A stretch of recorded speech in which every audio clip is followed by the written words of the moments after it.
اب جہاں نون ساکن نہیں ہوگا تو اس کی جگہ کیا آئے گی؟ تنوین. یہاں کون سی تنوین ہے؟ دو زبر کی تنوین ہے. دو زبر کی تنوین کے بعد را حروف ادغام میں سے آ رہا ہے. جیسے نون ساکن پر ناک میں آواز نہیں جائے گی، ایسے ہی یہاں تنوین کے بعد اگر را حروف ادغام میں سے آ جائے تو وہاں بھی ناک میں آواز نہیں جاتی. اور اب تنوین کے بعد لام کی جو مثال ہے وہ میں آپ کو بتاتی ہوں. جیسے یہ کیا مثال ہے؟ رزق لکم، را زا زیر رز، قاف لام زبر قل. کاف کے اوپر کون سی تنوین ہے؟ ہاں، یہاں پہ دو زبر کی تنوین ہے، لیکن دو زیر کی بھی تنوین ہو تب بھی را ہے تو یہی قاعدہ ہوگا. دو پیش کی تنوین ہو اور آگے را اور لام آئے تو تب بھی یہی قاعدہ ہوگا.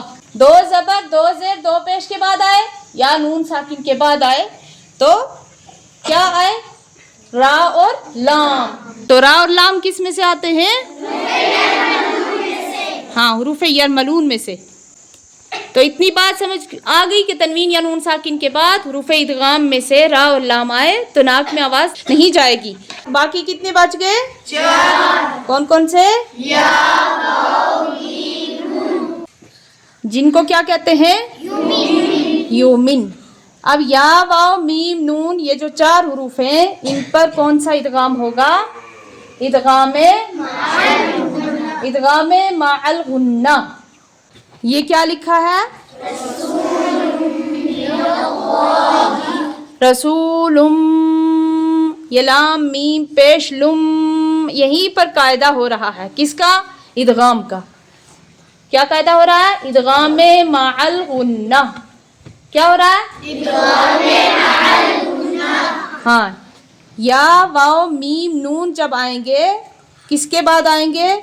دو زبر دو زیر دو پیش کے بعد یا نون ساکن کے بعد آئیں گے تو ان پر ہوگا ادغام مع الغنہ.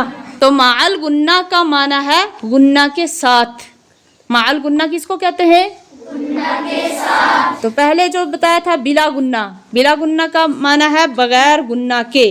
مع الغنہ کے معنی ہے غنہ کے ساتھ. اب غنہ کیسے ہو رہا ہے؟ یہاں پہ لام میم پیش لم. کیسے پڑھیں گے اس کو؟ لام میم پیش لم. یہ ناک کے اندر جو آواز گونج رہی ہے نا تو یہی غنہ ہے. یہی کیا ہے؟ غنہ. اب غنہ کتنی مقدار تک کریں گے؟ یعنی ناک کے اندر اس آواز کو کتنی دیر تک رکھیں گے؟ 1 الف کی مقدار تک. کتنی دیر تک؟ 1 الف کی مقدار تک. ہاں، ایسے پڑھیں گے رسول من اللہ. کس پر قاعدہ ہوگا؟ لم لام میم پیش لم. رسول من اللہ. تو یہ کس پر ادغام ہوا؟ میم پر. کس پر ادغام ہوا؟ میم پر. باقی کتنے بچ گئے؟ 3. اس میم پر ادغام ہوا. باقی کتنے بچے؟ 3. یا واو اور نون. اب نون پر ادغام ہو رہا ہے. کس پہ؟ نون پر. نون پر. اور اتنی بات یاد رکھنا کہ جب بھی حروف ادغام میں سے کوئی بھی حرف آئے گا، چاہے وہاں پہ ادغام بلا غنہ ہو یا وہاں پہ ادغام مع الغنہ ہو، کوئی بھی حروف آ جائے یعنی را اور لام آ جائے یا ان 4 حروف میں سے کوئی آ جائے تو یہ ہوں گے تشدید والے. تشدید کے بغیر یہ نہیں آئیں گے. حروف ادغام پر تشدید لگی ہوئی ہوگی ہر حالت میں. یہاں بھی نون پر تشدید ہے کہ نہیں؟ ہاں، پہلے جو میں نے را اور لام لکھا تھا اس پر بھی تشدید تھی کہ نہیں؟ تو یہاں پہ نون ساکن کے بعد نون کس میں آ رہا ہے؟ کس میں سے آ رہا ہے؟ یہ جو حروف ادغام کے جو 4 حروف بچے تھے اس میں سے نون آ رہا ہے. تو یہاں بھی یہاں نون ساکن کے بعد نون آ رہا ہے، لیکن کبھی کبھی تنوین یعنی 2 زبر 2 زیر 2 پیش بھی ہوگا تو اس کے بعد یہ نون آئے گا تب بھی ادغام مع الغنہ ہوگا. نون ساکن کے بعد نون آ رہا ہے تو ادغام مع الغنہ ہوگا. اور اس کو پڑھیں گے کیسے؟ اس کا ہجے کیسے کریں گے؟ میم کو اس جزم والے نون کے ساتھ نہیں ملائیں گے، میم کو آگے والے نون کے ساتھ ملا کر ہجے کریں گے. میم نون زیر من نون زبر نہ من نہ. اور ادغام مع الغنہ میں غنہ کے لیے ناک میں آواز 1 الف کی مقدار تک رکھیں گے. کیسے؟ من نبی. کیسے پڑھیں گے؟ ہاں، ان 4 حروف میں سے کتنے ہو گئے؟ دو. میم میم اور نون. اب کتنے بچ گئے؟ یا اور واو. یہ کیا لکھا ہے؟ خیرن یرہ. یہاں پہ قاعدہ کس پہ ہوگا؟ تنوین پہ. کون سی تنوین ہے؟ کیا قاعدہ ہوگا؟ تنوین کے بعد یا حروف ادغام کی ہے، اس لیے یہاں بھی ادغام مع الغنہ ہوگا، یعنی ناک میں آواز جائے گی. جیسے اس کو پڑھیں گے، را کو یا کے ساتھ ملا کے کیسے پڑھیں گے؟ را یا زبر رئی. اگر ایک زبر ہوتا تو ہم اس کو پڑھتے را یا زبر رئی، ناک میں آواز نہ جانے دیتے، لیکن دو زبر کی وجہ سے ناک میں آواز جائے گی را یا زبر رئی. تو اس کو کہیں گے ادغام مع الغنہ. یہاں پہ جو ادغام مع الغنہ ہو رہا ہے، اس کی دوسری مثال ہے، یہ کیا ہے؟ کیا لکھا ہے؟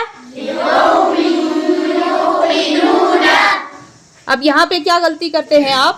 پڑھنا ہے میم یا زیر می. آپ پڑھتے ہیں اس کو میم یا زیر می. می میں اور می میں فرق ہے. می جب ہم بولیں گے میم دو زیر می، یہ اخفا ہوگا، اخفا. لقوم یوقنون کر کے بولنا ہے، لقوم یوقنون کر کے نہیں بولنا.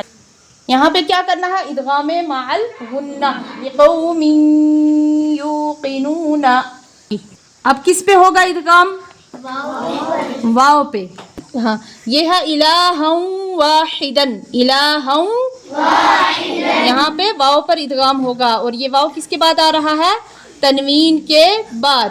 تنوین کے بعد جب واو آئے گا تو یہاں بھی ناک میں آواز جائے گی، جس کو ادغام مع الغنہ کہتے ہیں. اس کا ہیچے کریں گے ہا واو زبر ہم. اگر ایک زبر ہوتا تو اس کو پڑھتے ہا واو زبر ہو، ناک میں آواز نہ جانے دیتے، اس کو پڑھتے ہا واو زبر ہو. کیا پڑھتے؟ لیکن دو زبر کی وجہ سے ہا واو زبر ہم. کیا پڑھیں گے؟ تو ان چاروں پر ہوتا ہے ادغام مع الغنہ. کون کون سے؟ ہاں جب بھی یا واو میم نون آئیں گے تنوین یا نون ساکن کے بعد، تو ان پر ہوگا ادغام مع الغنہ، یعنی ناک میں آواز جائے گی. اور ان چار حروف کو کہتے ہیں یومن. کیا کہتے ہیں؟ یومن. اور ان کے ساتھ جو پہلے بتائے تھے را اور لام، ان پر ہوگا ادغام بلا غنہ.